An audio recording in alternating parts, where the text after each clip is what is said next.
Capítulo 9 e capítulo 10 da Declaração de Fé de Savoy. São poucos pontos que estaremos trabalhando hoje, são 9 no total, e alguns textos nós necessitaremos de também olhar. Então, aquilo que nós acabamos de ler em Gênesis 1, 26 a 31, daqui a pouquinho estaremos fazendo a leitura também em Gênesis 2, então mantenha a sua Bíblia aí bem próxima do texto. Primeiro ponto que nós temos aí, você pode ir acompanhando, diz o seguinte, capítulo 9 do livre-arbítrio, ponto 1. Deus dotou a vontade do homem com aquela liberdade natural e poder para agir conforme suas escolhas, que ela nem é forçada, nem determinada por qualquer necessidade absoluta de sua natureza, ou para o bem, ou para o mal. Então, quando olhamos para esse texto, vemos que Deus, quando forma o homem, o dota de uma vontade, de uma liberdade natural e um poder para agir conforme suas escolhas. Isso que nós chamamos de livre-arbítrio ou livre agência. Essa escolha não é forçada e nem é determinada por qualquer necessidade absoluta da sua natureza do homem. Nada dentro do homem o força a fazer escolhas. Ele faz livremente, seja para o bem, seja para o mal. O texto que eu gostaria que nós lêssemos para fundamentar um pouco isso, além do que nós já lemos, é Gênesis 2, bem próximo aí, 16 e 17. Quem achar pode fazer essa leitura. Gênesis 2, 16 e 17.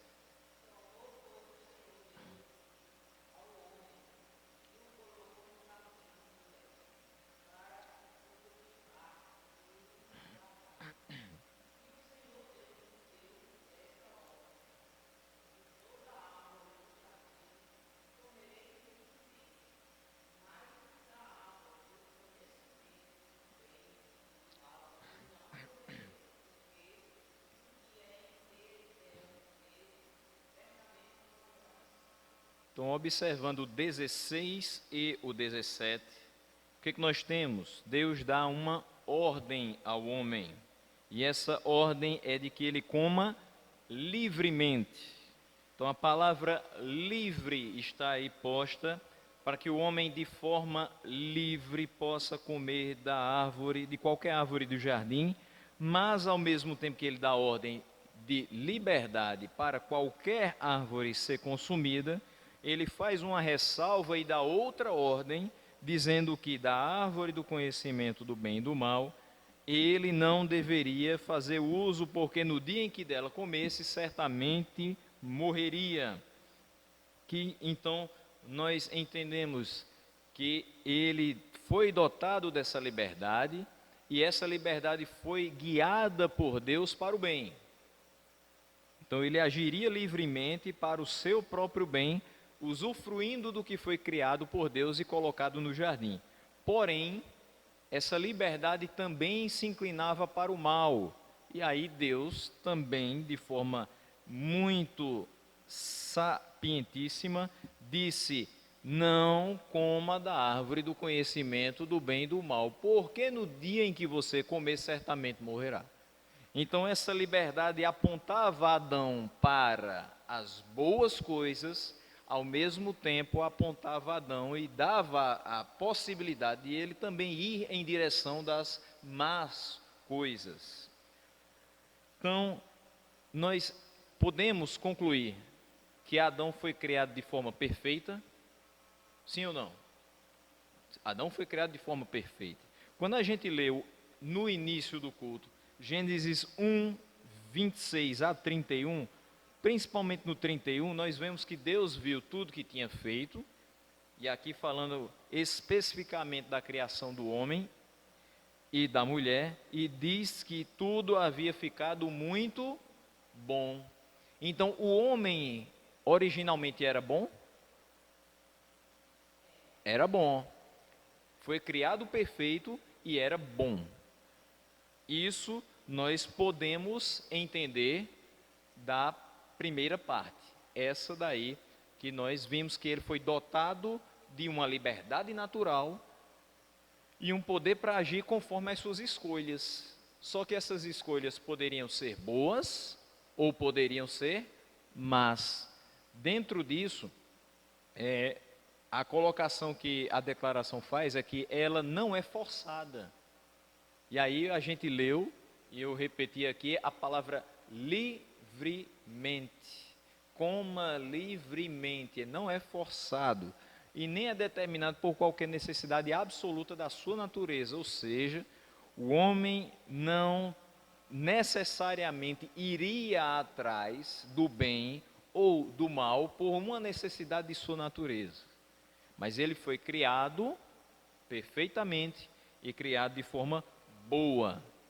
Então era natural ao homem que a maior parte das suas escolhas fosse para o bem, uma vez que ele era guiado por Deus, e isso de forma pessoal. Resta alguma dúvida nisso? Está claro essa parte? Então vamos para o segundo ponto. Segundo ponto vai dizer o seguinte para nós: o homem em seu estado de inocência, e a gente pode trocar em seu estado inicial ou seu estado original, tinha a liberdade e o poder de querer e fazer aquilo que era bom e agradável a Deus, porém com possibilidade de mudar de estado e de maneira tal que pudesse cair desse estado. Então vamos lá. O que ele está querendo dizer com tudo isso? No seu estado inicial, no seu estado original, a partir desse momento que ele é criado, em Gênesis 1, 26, o que o homem tinha? Nós acabamos de ver aqui que tinha liberdade. Mas essa liberdade era para quê? Só fazer escolhas? Não só. Era o poder de querer, ou seja, era um poder de vontade, e era de fazer. Então, não somente escolher, olhar alguma coisa e dizer eu quero aquilo, mas de querer e fazer aquilo que era bom e agradável a Deus. O homem tinha esse poder. Então, Adão tinha o poder de olhar para tudo aquilo que estava à sua volta e desejar e fazer o que Deus ordenava, o que era da vontade de Deus. Porém, com a possibilidade de mudar de estado.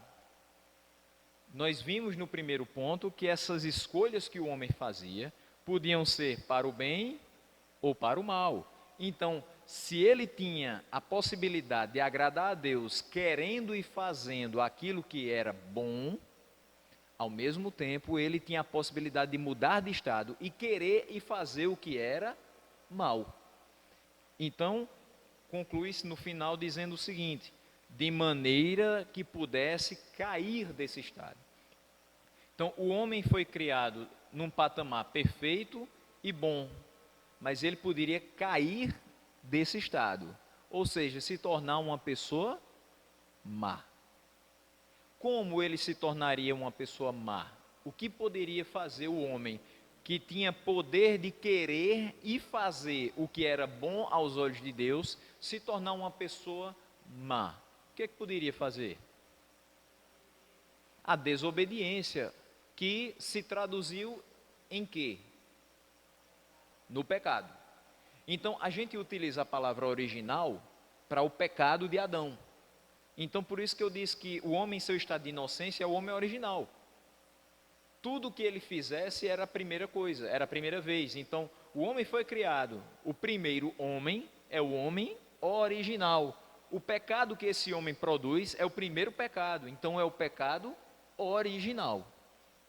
Só que essa originalidade de Adão era boa, porque a criação de Deus é boa. A originalidade do pecado é ruim.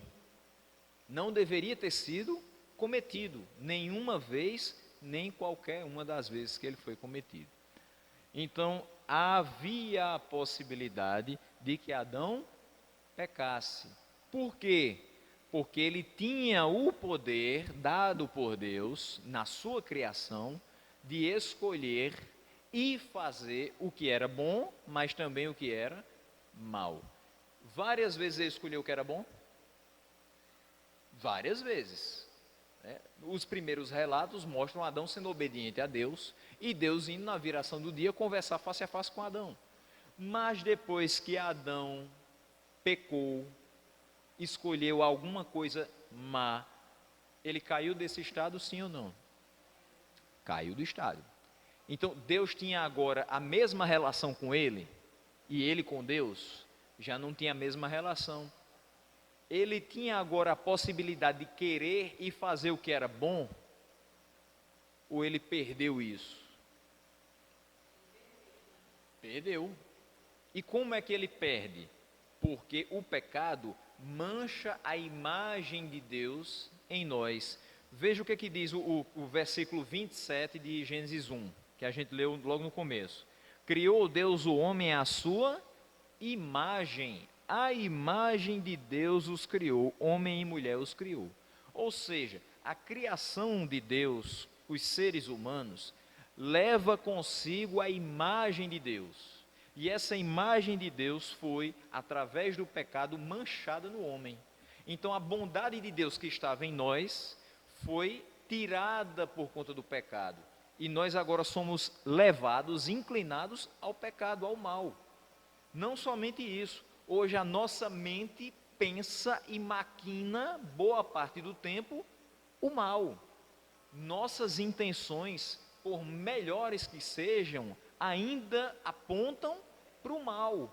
Por quê? Porque o pecado está no nosso coração desde o momento que Adão caiu desse estado. Exatamente, consequências desse pecado de Adão.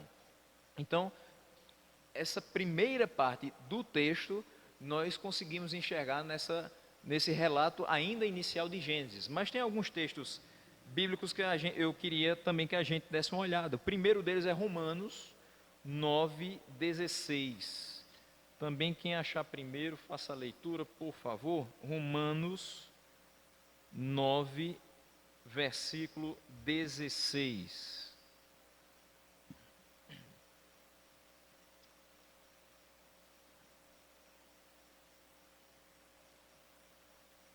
Com certeza a versão que vocês têm aí vai ser melhor que a minha.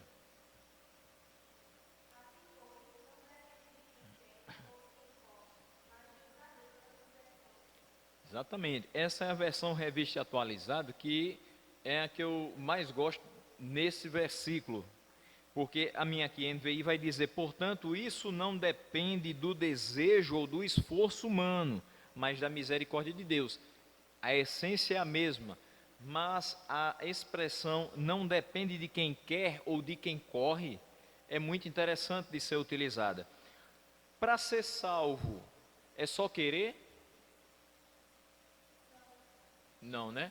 Eu posso dizer assim: eu quero ser salvo, eu vou ser salvo por conta disso? Não.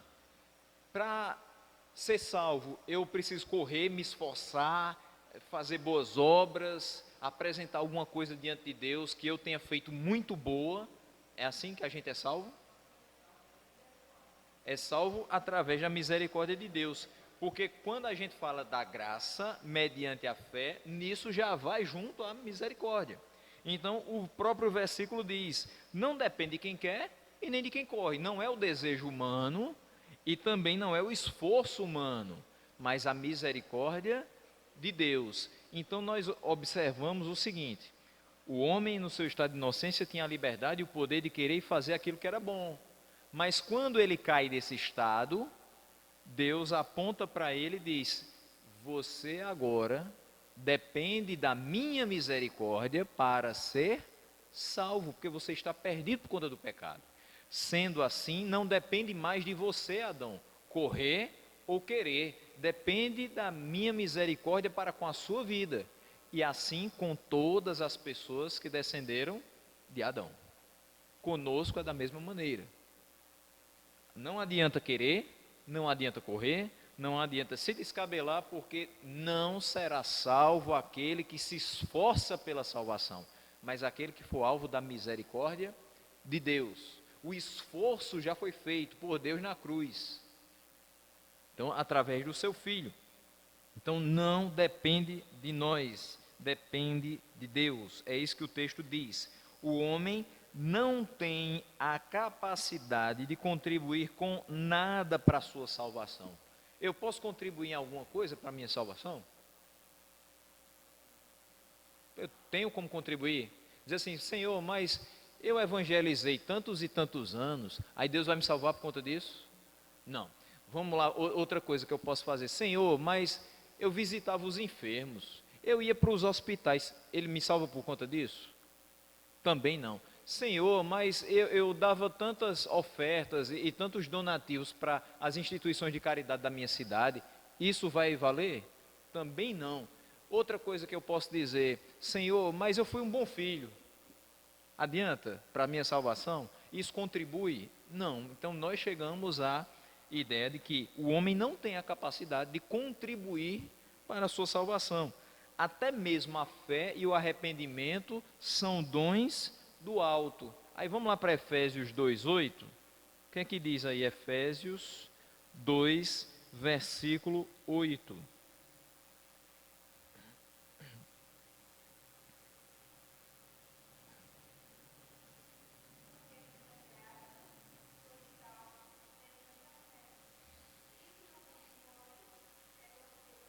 Veja, nós somos salvos pela graça, mediante a fé, e isto o quê?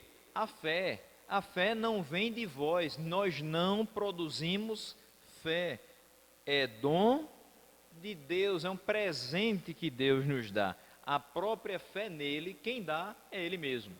Então, nem mesmo a questão da fé nós temos como produzir o arrependimento para que Deus nos salve, nós recebemos isso dele. Outro texto é Filipenses 2, versículo 13. O que diz aí? Esse é muito bom, para esse ponto que nós estamos estudando. Isso, 2,13 de Filipenses.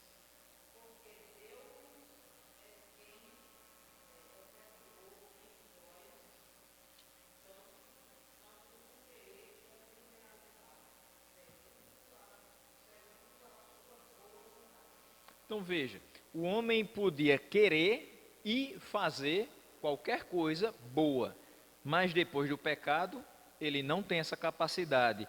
Quem é que faz? Quem é que quer e faz o bem? Aí o texto diz: é Deus quem efetua em vocês tanto o querer quanto o realizar. Se eu não posso fazer nada de bom sozinho, porque eu sou pecador, então Deus age em mim para que eu possa tanto querer quanto fazer o bem. Através dele nós fazemos o bem. Não mais depende de nós, é ele quem efetua tanto o querer quanto o realizar, de acordo com a boa vontade dele. É pela vontade dele de que o bem seja feito que ele nos impulsiona a fazer o bem. É pela vontade dele de que as coisas boas cheguem às mãos dos seus filhos que ele nos leva a fazer o que é a sua vontade. Então, esse texto de Filipenses 2,13 mostra também que o homem não tem condições, mas é Deus quem faz nele tanto o querer quanto o realizar. Outro texto, Atos 5:31. O que é que diz aí, Atos 5:31?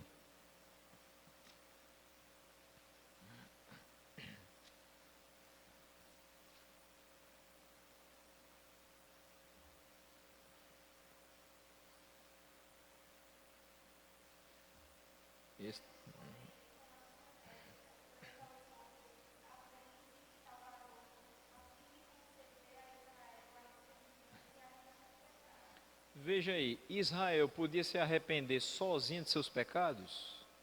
Não, e aí o texto diz que Deus o exaltou, colocando à sua direita como príncipe e salvador, para dar a Israel o arrependimento dos seus pecados.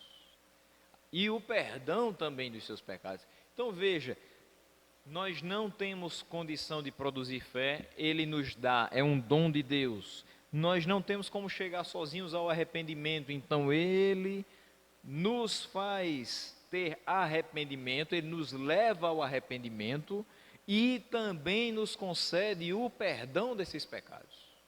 A partir do momento que temos fé no coração e nos arrependemos dos pecados, Ele nos perdoa. O último texto desse ponto é Atos 11, 18. O que diz?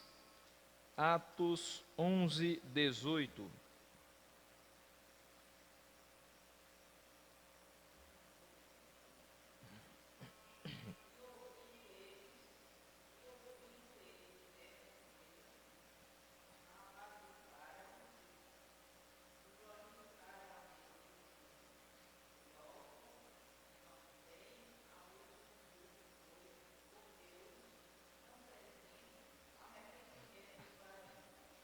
Então os judeus achavam que os gentios não eram salvos por Deus, não tinha condição disso. E aí Pedro vai explicando diante da igreja essa questão da salvação dos gentios.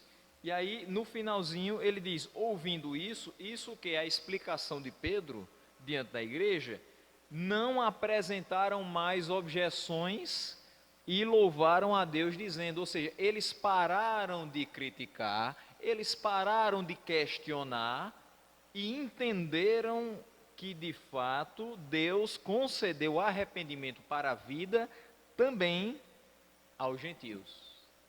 E é interessante que na NVI vai dizer até mesmo aos gentios, porque eles se julgavam, e alguns ainda se julgam, superiores. Então, não, nós é que temos a salvação. Mas Pedro diz, Jesus Cristo é salvação tanto para judeus quanto para gentios, e Paulo reforça isso inúmeras vezes. Então, diante dessa explicação, os que estavam na igreja percebem, foi Deus que deu arrependimento. Eles de fato não conseguem se arrepender, como nós também não conseguimos nos arrepender sozinhos. Agora, Deus concedeu arrependimento para a vida. O que é que significa arrependimento para a vida nesse texto? E a vida eterna é o que para a gente? A salvação. Então, quando ele diz, Deus concedeu arrependimento para a vida até aos gentios, ele está dizendo assim, Deus salvou até os gentios. Não. Lembra da semana passada que nós falamos justamente que o homem era imortal, mas ele perde isso com o pecado? Então, de fato, nós aqui não temos vida eterna. Como é que teremos vida eterna? Quando formos salvos por Deus para ter essa vida eterna com Ele. E se não formos salvos por Deus?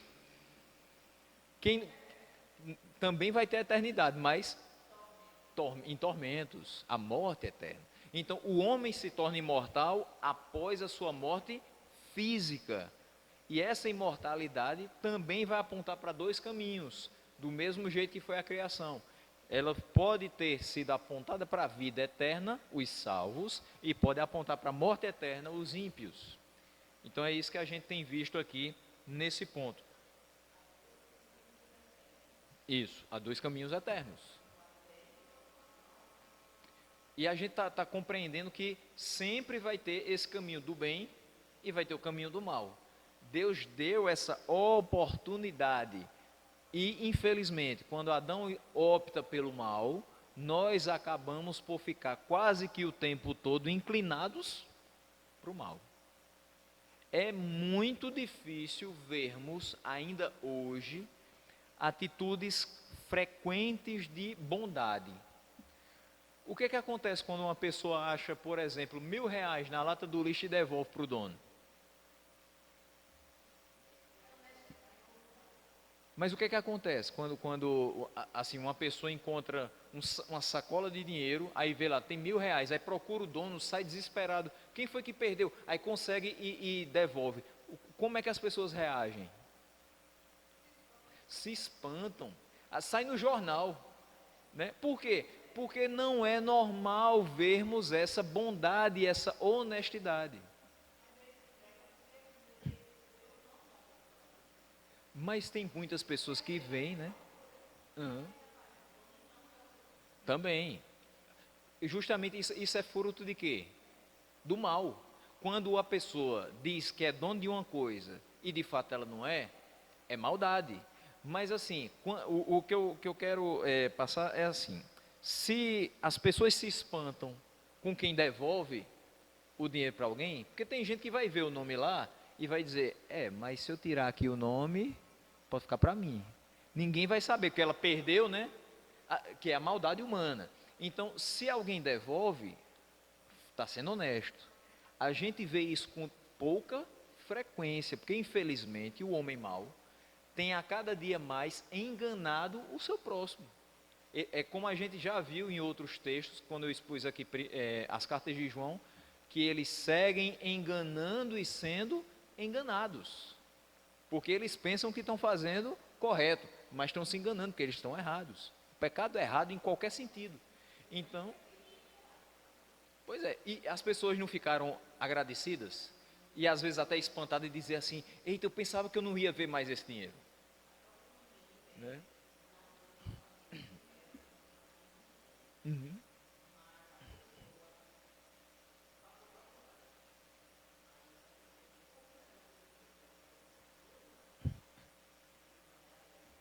Bateu a informação, viu que era verdadeiro e aí entregou, entende? Então, quando há a bondade no coração de quem perdeu e no coração de quem encontrou, tudo dá certo. Mas se houver maldade por um lado, eu tenho a bondade de querer entregar, mas a pessoa que está dizendo que é o dono não é.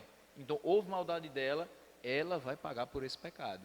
Eu não tenho como saber muitas vezes quem é. Então eu posso cair no erro de entregar? Posso, mas eu fiz isso inconscientemente, né? Eu fui enganado. É diferente de você saber quem é e mesmo assim guardar, dizer eu vou ficar para mim, porque a pessoa perdeu, então problema dela, né?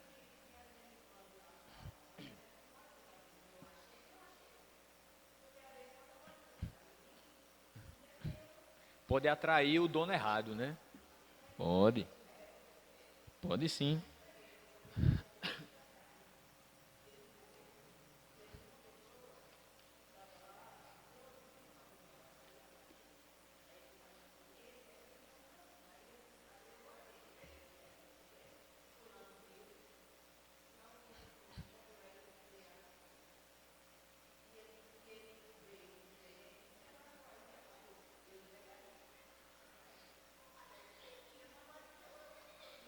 Exatamente.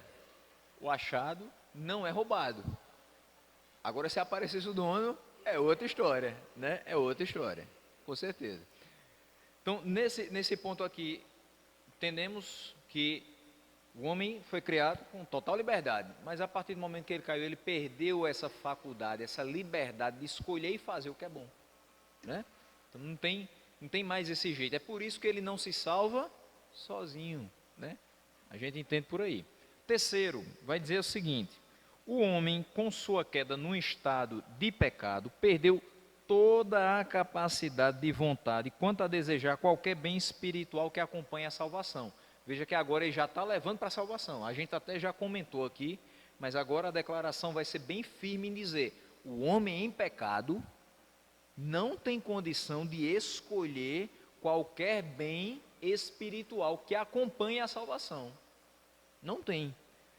De tal maneira que o homem natural, sendo totalmente desinclinado no tocante àquele bem, e morto em pecado, não é capaz, por sua própria força, de se converter e nem de se preparar para isso.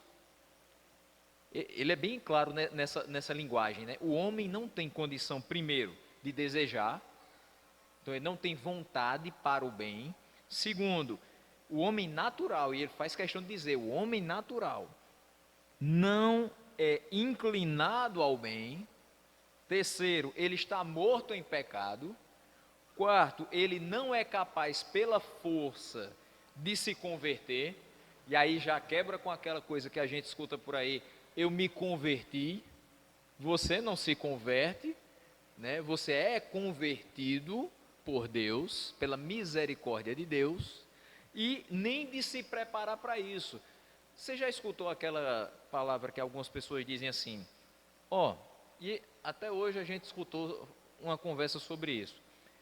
A pessoa que diz assim, era até um relato do reverendo Augusto de Nicodemos, ele tinha um irmão que tinha uma motocicleta, na época que eles moravam em João Pessoa, né, nascido lá, e o reverendo Augusto sempre gostou de motos mais pesadas, de 600 cilindradas para cima. O irmão pegou essa motocicleta e disse que iria a Campina Grande para assistir lá um show. E aí Augusto disse para ele, o jovem Augusto, recém-convertido, com 22 anos de idade, disse, meu irmão, escute aqui a palavra de Deus, você é um pecador, você precisa se arrepender. Deus quer tocar no seu coração. E aquele irmão dele disse, eu sei que eu sou pecador, mas eu não quero essa história para mim. Mais para frente eu penso nisso.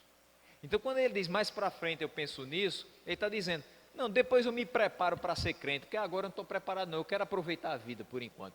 Ele pega essa moto e vai para Campina Grande. E no caminho para Campina Grande ele bate com essa moto e morre no local. Então ali Augusto faz a reflexão de que o homem não pode se preparar para se converter. Não existe uma preparação.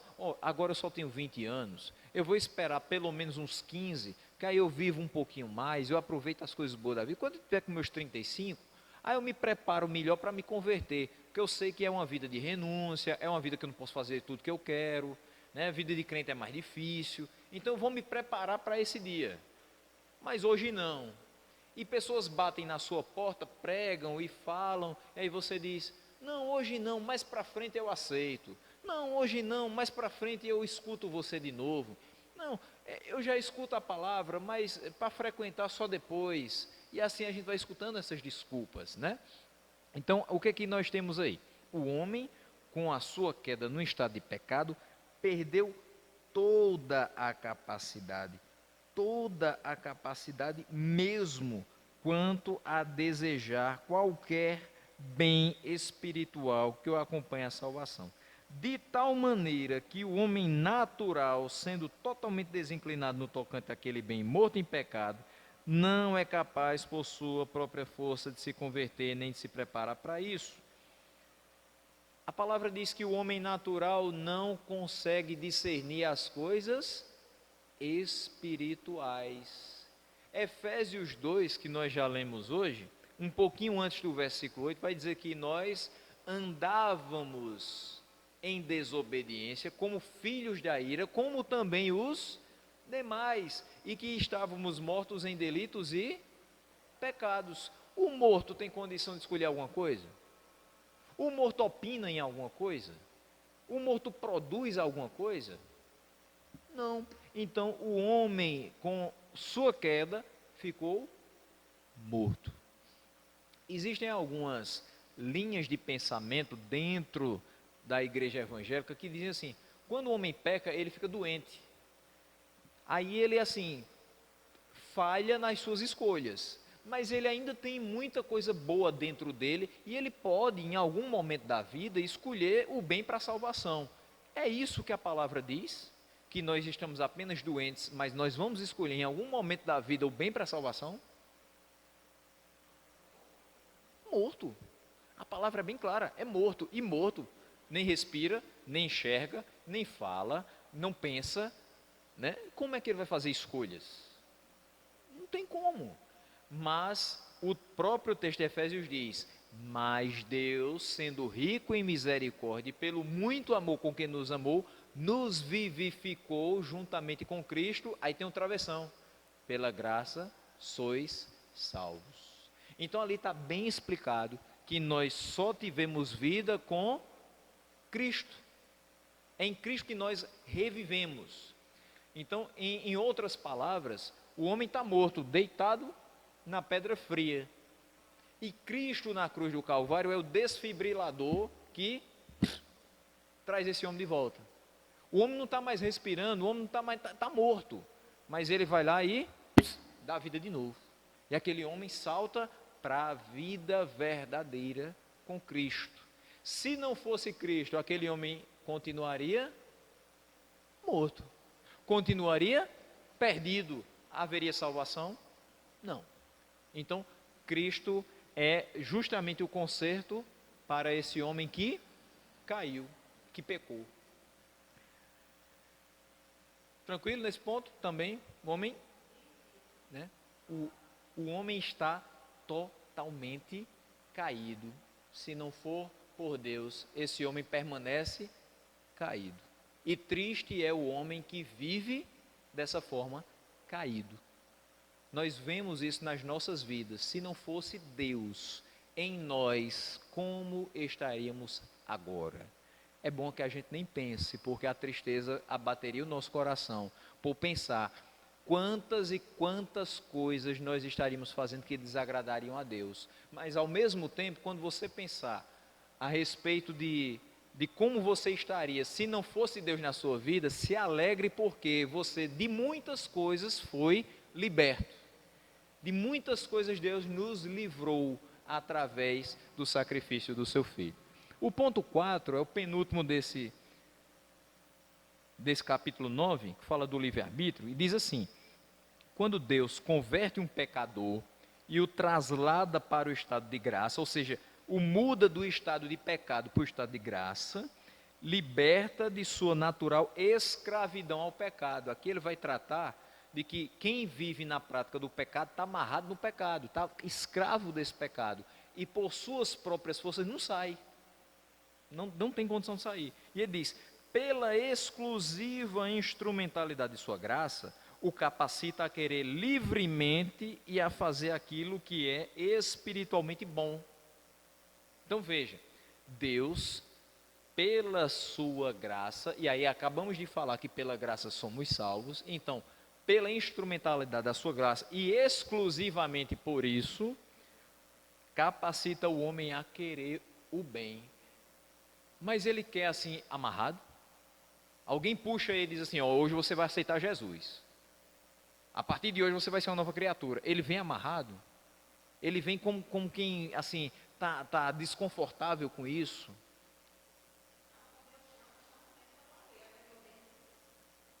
Sim. De uma vez por todas.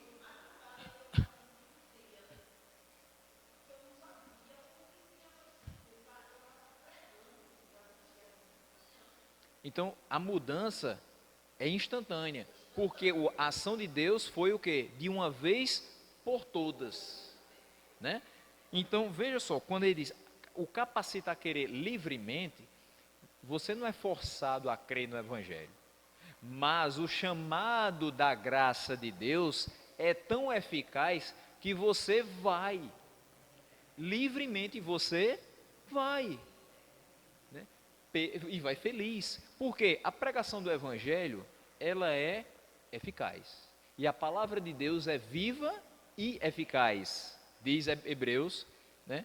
No 4:12. Então veja, se a palavra é viva e eficaz, e a pregação do Evangelho também é eficaz, a graça de Deus tem eficácia nas nossas vidas para mudar o estado. Nós éramos pecadores que não tinham condição de sair desse estado de pecado. Mas aí ele está dizendo que quando Deus converte um pecador, ele o tira para o estado de graça. Ele faz o que o homem não pode fazer. Diz assim, ó: arrependei-vos e sabei que eu sou Deus. O homem natural sabe quem é Deus?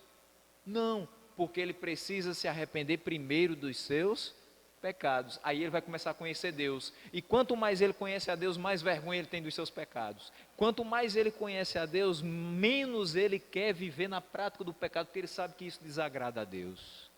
Então, é assim que Deus vai agindo, pela instrumentalidade da sua graça, vai capacitando o homem a querer o bem. É uma capacitação que Deus nos dá, de fazer o bem. E aí ele vai dizer também o seguinte: mas isso de tal modo que ele, em razão da corrupção que nele permanece, não faz e nem deseja perfeitamente somente o que é bom. Nós somos capacitados por Deus para fazer só o que é bom, mas a gente continua pecando? Continua, né? De vez em quando a gente dá uma escorregada, peca, a gente se entristece e entristece a Deus. A gente faz coisas que depois diz assim, eu não deveria ter feito isso. Então a gente entende que pecou naquilo que fez. A gente diz, eu falei uma coisa, mas a intenção não era essa. Eu sei que eu feri meu irmão. E aí você sabe que pecou porque causou alguma coisa em outra pessoa. Teve um efeito fora de você. Então, veja, nós somos capacitados para querer o bem por Deus livremente. Mas existe uma corrupção que permanece em nós. A natureza é pecaminosa. Então nós não desejamos perfeitamente o que é bom. Não é o tempo todo que a gente produz a bondade. Não é o tempo todo que a gente busca o bem. Existem momentos que nós ainda continuamos perseverando no mal. E aí ele diz, senão que também deseja aquilo que é mal. Então, infelizmente, o coração do homem vai ter, e o espírito humano vai ter uma eterna luta contra a sua própria carne.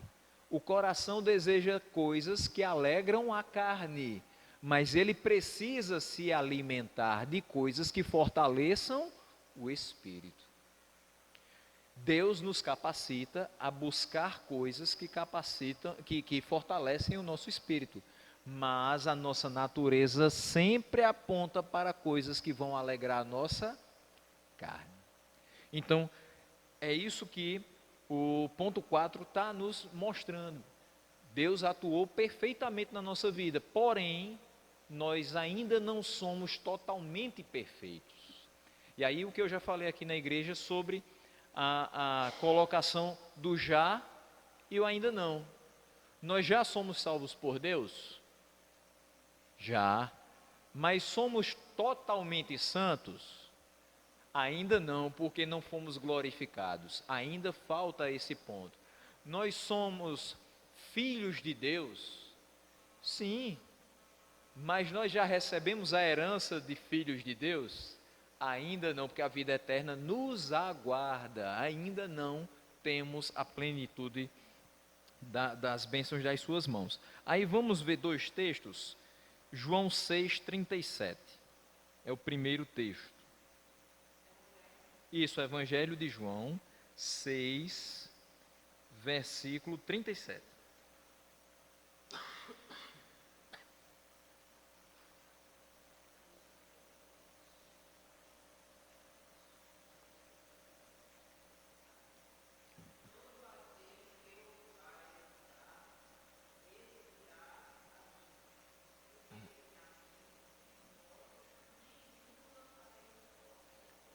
Todo o que o Pai me der, virá a mim. Ou seja, todo o que o Pai converter, todo pecador que o Pai converter, esse virá para mim, ou seja, será levado para o estado da graça. E de modo algum eu o lançarei fora. Ou seja, nós não caímos mais desse estado da graça quando somos atraídos por Cristo. Se não caímos do estado da graça, qual é a nossa conclusão? Nós não perdemos a nossa salvação. Isso está claro para a gente? Não tem como perder a salvação. Por quê? Porque quem nos leva para a graça é o próprio Deus e nos entrega ao seu Filho. E o seu Filho, de modo algum, está aí no versículo, nos lançará fora. Outro texto é Romanos 3, versículos 10 e 11. Romanos 3, versículos 10 e 11. 3, Romanos 3, 10 e 11. Conhecido também. Pode ler.